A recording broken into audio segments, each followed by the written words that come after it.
On my stories who wanted to hear how Halloween went for our family. The first one was on Tuesday. It was our church group trunk or treat, and then we had trick-or-treating Friday. I must say I thought that this year was really interesting how our kids approached it. My oldest is 7, my middle child is 5, and my youngest is 2. The first event, they ate a lot.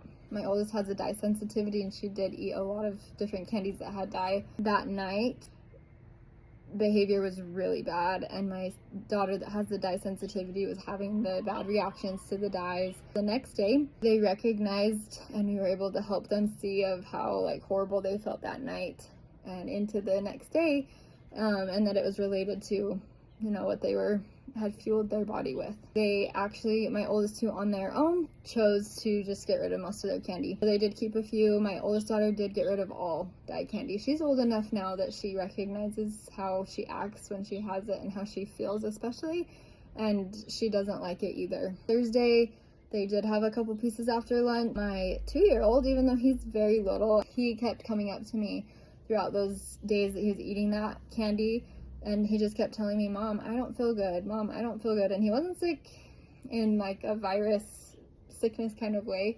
Just interesting that even he could recognize, hey, I am not feeling as good as I normally feel. So Friday night, we went trick-or-treating, like I said, around the neighborhood. Oldest daughter, when she was able to choose the candies at the door, she intentionally chose candies that didn't have dye. Before we had even gotten home, they kept talking, my 2 oldest daughters, hey, we didn't feel super great that night. We ate all that candy, so when we get home, we're just gonna pick a few and put it away for the night. Once we got home, they dumped all their candy out. Immediately, my oldest daughter took all of the candies that had dye, and she put them in a pile and then hauled them out front to our candy bowl that I had out there.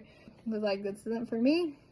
I'm done. My middle child, she got rid of a lot of candy as well and put it out there. Then they each chose their 3 candies, and they put their own candy bags away in the pantry, and then they were done. They played for the rest of the night until bed. Saturday, they had a few pieces after lunch again. Sunday came around, and at this point we've had candy for many days now. I just suggested, hey, why don't we pick our last few pieces from our bags and then give them away, and we'll go to the zoo tomorrow.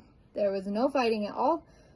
For my older 2, obviously, again, my youngest doesn't quite understand what that means. They picked their last candies, packed up their bags, gave it to me, and they have not asked for it since. My youngest has asked for it a couple times since then, and I've just told him we're done, we got rid of it, it's all gone, and he's been fine. I also try to point out to my kids is we have other holidays coming up where we're going to be getting sweets and treats, and so we can move on.